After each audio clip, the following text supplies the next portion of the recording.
Hello YouTube, this is the Sim Basketball Operator bringing NBA 2K14 MyGm commentary, and right here I am simulating up to the first elimination game for the second round as I did with the first round.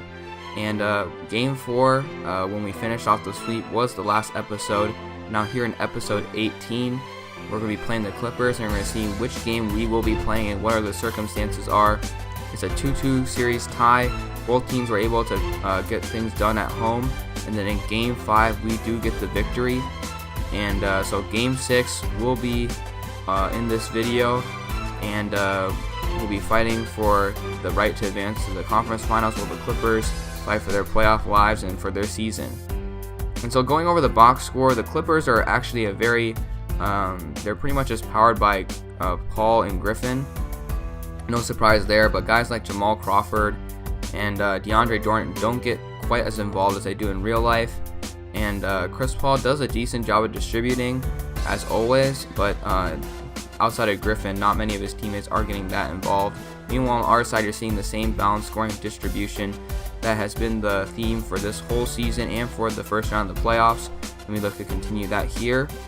As you can see, a couple blowouts, a couple close games, but we are in Game 6, and we're going to try to close things out because I don't want to put too much pressure in a second round playoff game, Game 7, just to try to advance to the conference finals. I think we need to get things done here. We're going to simulate the Game 6 for the Chicago-Indiana series, and Chicago does advance, so it's pretty much the Western Conference Finals that needs to be determined.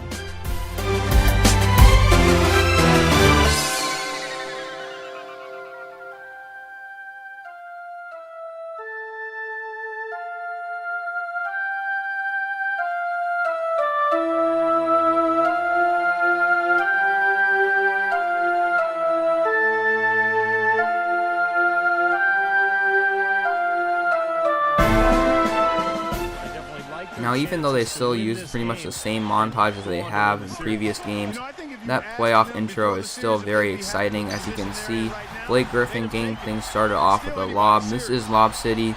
We are in their house, and we're looking to steal Game 6 so we can get a little bit of break before we have to go into the Western Conference Finals. Now, here we go. Blake Griffin killing us early and often, getting the nice and one, a very difficult and acrobatic shot. Chris Paul dropping the dime, and look at Blake Griffin's body control. It's just one of the main things that makes him such a great player, makes him an all-star. And look at him operating the pick and roll, using that ball handling ability to get past the help defender Joel Embiid, and he's getting the and one to go, and Embiid can't believe it. And Griffin's all the way already up to 12 points on the game, and was the reason why the Clippers had an early lead going into the first quarter. However, at the end of the first quarter, this is when Randy Foye got hot. He's a guy who gets a little bit underappreciated with the floor spacing that he provides, since that's the one thing he can really do. He's a decent ball handler, but look at him coming off screens here, just working within the flow of the offense, and even getting this ridiculous bounce to go. I mean, Randy Foye was on point at the end of the first quarter, and here we're running away from him, and the ball still ends up in his hands as he drills the corner three. So at the end of the first quarter, thanks to Randy Foye's hot shooting, we were able to get a bit of a lead, and we have a 5-point advantage entering the second quarter, and things are looking pretty good. Still a tight game, and we need to close things out here and get the job done. But Blake Griffin is trying to bring his team back, as you can see, getting a difficult shot to go. Freed playing some great defense, though. A few possessions later, they're getting the ball back from Foye, and he's able to drive, attack Griffin, and take it to the hoop. You know, Fareed showing a bit of an offensive game in transition, as he usually does. Nice double block here by Jared Dudley. Blake Griffin's save leads to Chris Paul taking it and past my entire team, and then taking it against the 7-foot mountain, Omer Ashik, and getting the basket to go. But outside of that, Chris Paul struggled, and you'll see that later in this episode. But Jared Dudley, please do not flop, says Danilo Gallinari as he takes it to the hoop. The Italian, who's been a veteran presence on this team, is a very dynamic offensive weapon that you've seen all season, whether it's in transition or in the half court. And here's Griffin, though, showing a bit of an advanced post game against my best post defender in Ashik. And then Jamal Crawford trying to go behind his back, but he loses the handle off Foye's leg. And then Fareed, always on the loose ball, to be able to take the ball down, and we're on a 10-2 run here, which is the reason why our lead is to double digits.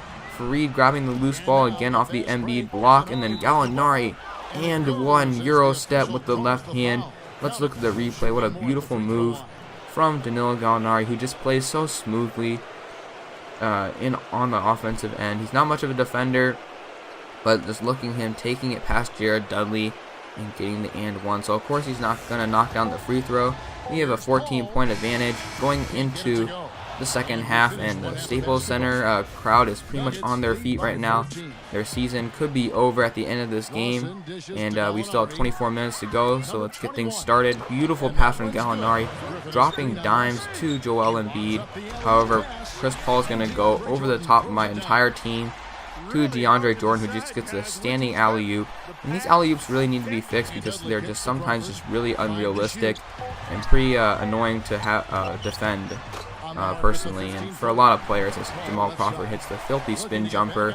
But here's Chris Paul, struggles again, getting a lot of his shots blocked, maybe because he's just a little bit undersized in this game, and length is very important in 2K.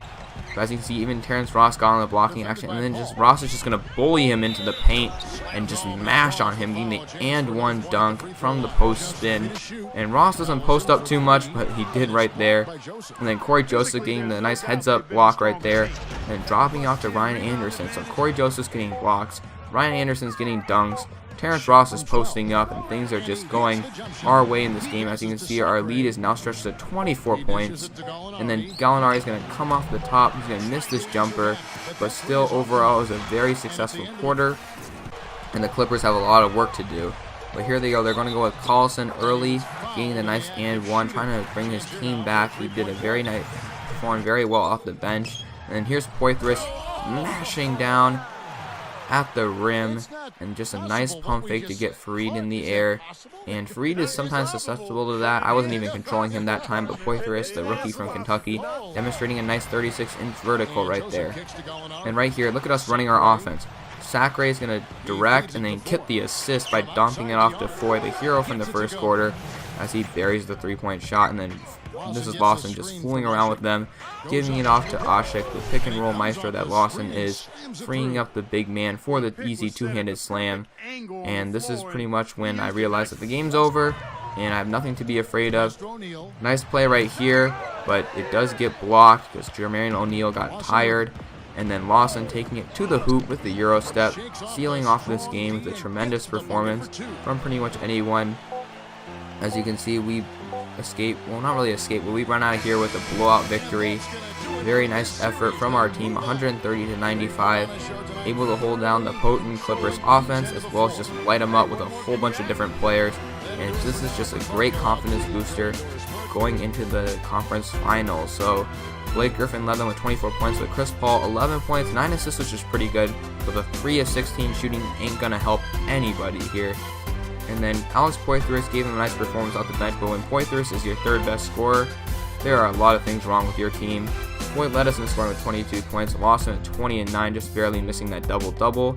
And then Kenneth Fareed giving us all he got with 12 points and 10 rebounds. Just a tremendous player. And then Corey Joseph getting 11 assists, probably because he was setting up Randy Foy for so many jump shots. But Joseph, when your backup point guard is leading your team in assists, and the fact that he got double-digit assists is very impressive. And then Chris Paul, among other Clippers, were getting their shots tossed out of the paint. Don't bring that weak stuff with Lob City. You're gonna have to come up stronger than that.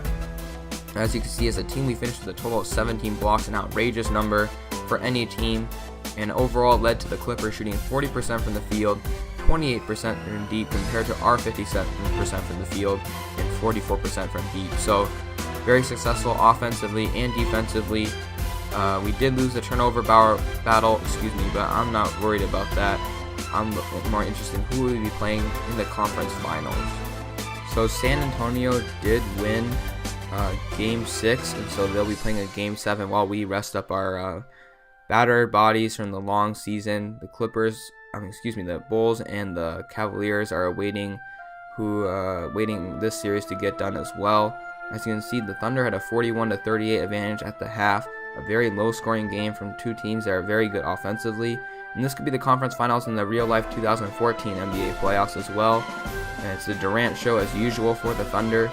It's a 67-67 tie early in the fourth quarter, going back and forth. Both teams just pretty much matching each other, but the Thunder do come out with a little bit of a lead. Under 2 minutes to go, they have an 8-point advantage, pretty much the longest margin of the biggest deficit so far in this game. And the Spurs really were trying to come back in this game, but the Thunder were hitting their shots, playing great defense, and eventually, after some free throws, it will be the Thunder taking the home court advantage and using it and getting out with a 90-83 victory. So for the conference finals against the Thunder, I'm going to be playing Game 1. That will be in the Pepsi Center, and then I'll be simulating the first elimination game. It's just that as we get to the later rounds of the playoffs, I want to play more games because it'd be more fun for me as the player. And personally, those first 2 rounds aren't just that much fun to play as well. So yes, this is the Sim Basketball Operator. Thank you for tuning in to the video. If you stay this long, props to you, and I'll see you guys all in the next video.